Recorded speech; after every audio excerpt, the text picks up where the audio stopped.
Hello, everyone. It's Andrea, and welcome to this edition of Talks in the Car. My question for you today is: do you know the difference between a need and a want? Oftentimes, we want things, whether or not it's physical things, whether or not we're looking for a spouse, a significant other. We want to go somewhere. We want a new car. We want a new house. We want a new job. We want to further our education. But oftentimes, we don't really think about if the things that we want are really the things that we need. We may want that car, but do we need that car?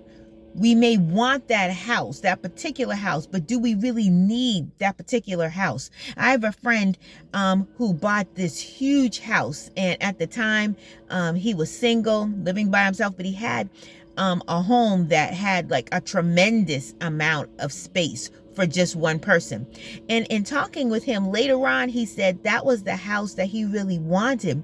But in hindsight, because he was single, because it was just him, it wasn't the house that he really needed. He could have afforded, any house. Any house would have been fine, but he chose this big, huge, monstrous house that took a lot of upkeep. The payments were, high as far as mortgage, but he was by himself. So while he wanted the house, and it's a beautiful home, the question became, did he really need it?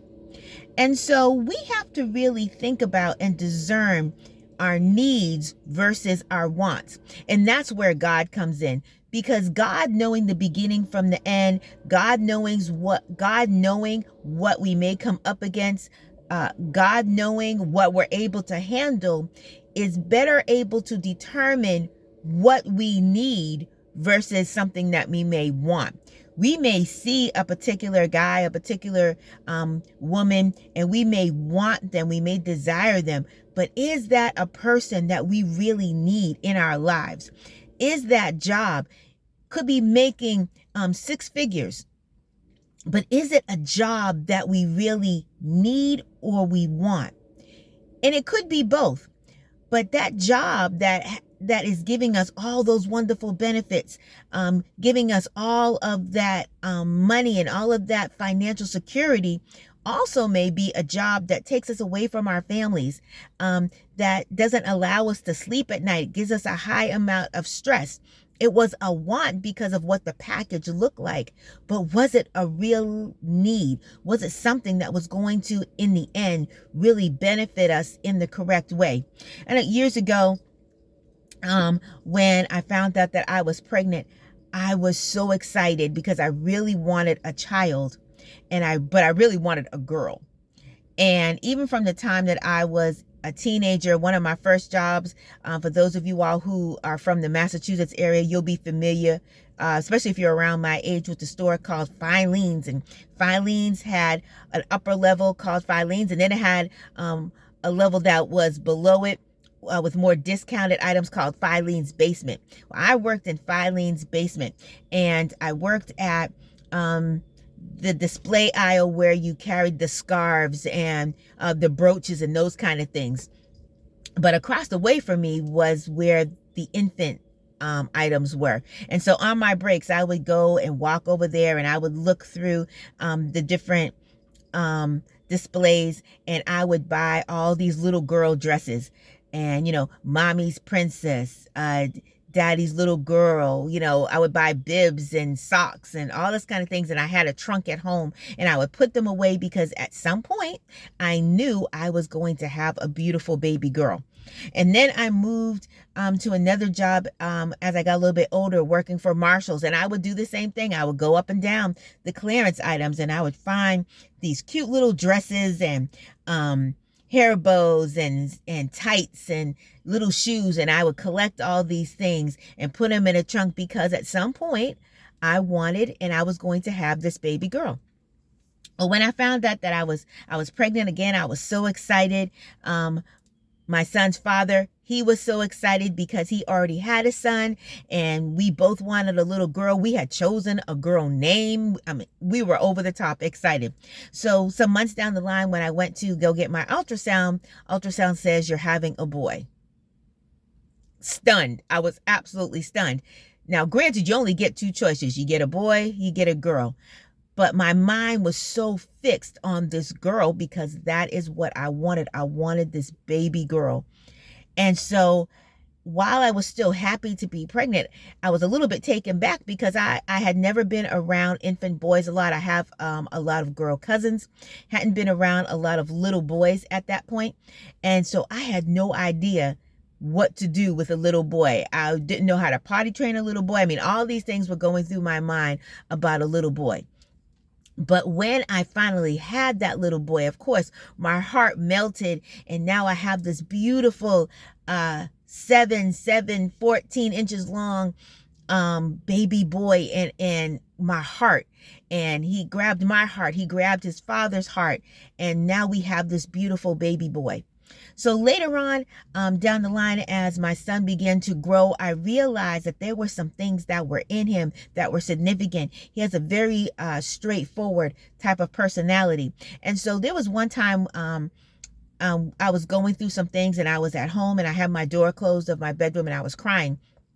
And he came into the room and he said, "Mom, what's going on?" And me being mom, I wanted to kind of shield him from what was going on at that time. So I said, "Nothing's going on, son. You know, I'm fine. I'll be okay." So he left, he closed the door. And then he came back and he said, "Mom, what's going on?" And I said, "Absolutely nothing." I said, "I'm fine.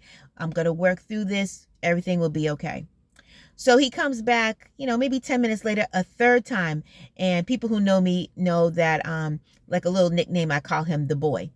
And so he opens the door and he says, "Mom, what's going on?" And I said, "Son, nothing is wrong. I'm going to be okay. Everything's going to be fine." So his response to me was, "So what now, Mom? We lied to the boy?" Okay.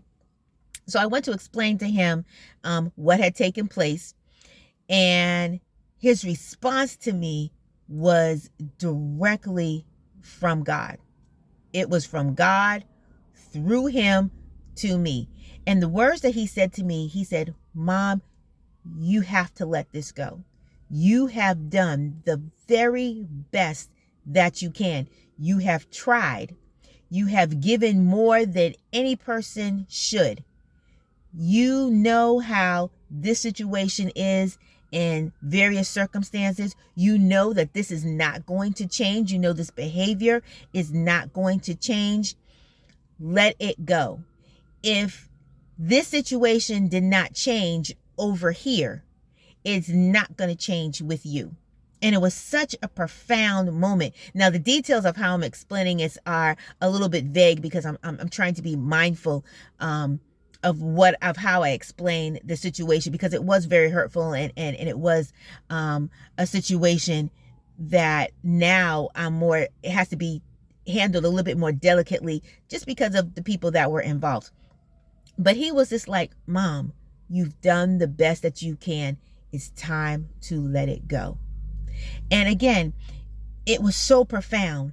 But I also knew that that is what I needed at that time. Now, not to say that the same conversation could not have happened with a girl, but because it happened with a boy and because of the circumstances that went with it, it had a better impact. It had a deeper impact. So fast forward several years, people again who know me know that for about 10 years, I was a caregiver for both of my parents. And particularly with my dad, being that I was the daughter, there were certain things that had to be done, but it was difficult for me in a way because I was trying to protect his dignity. So things that came, to making sure that he was cleaned up, changing perhaps undergarments, and just doing different things as a daughter was a little bit more difficult than it might have been if I had been a son or if I had brothers. And then on top of that, at the time, I had a lot of back problems and different things. So even lifting and doing some of that heavy work that comes with caregiving was a little bit difficult. But now, here we are. I have a, 5'10", 5'11", son, almost 6 foot son, who is strong and who's young and who was able to jump in and do some of those things for me. He was able to help me through those things. So there were times when my father was weak and he couldn't pull himself up in the bed. So my son would come in and get behind him, his arms in the bed, and stand in the bed and pull him up. Or there were a couple of times when my father fell in the home and my son was there to help pick him up.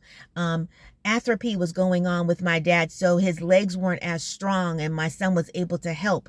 There were times when, once again, in me trying to protect dignity, there were times when my son would jump in for me and take over, as far as maybe having to do some changes or do some cleanup and do those different things.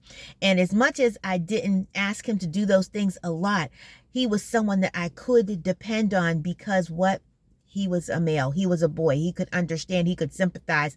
And it was a situation where my dad could also have his dignity, and those situations kind of protected a little bit more than the times when it was me.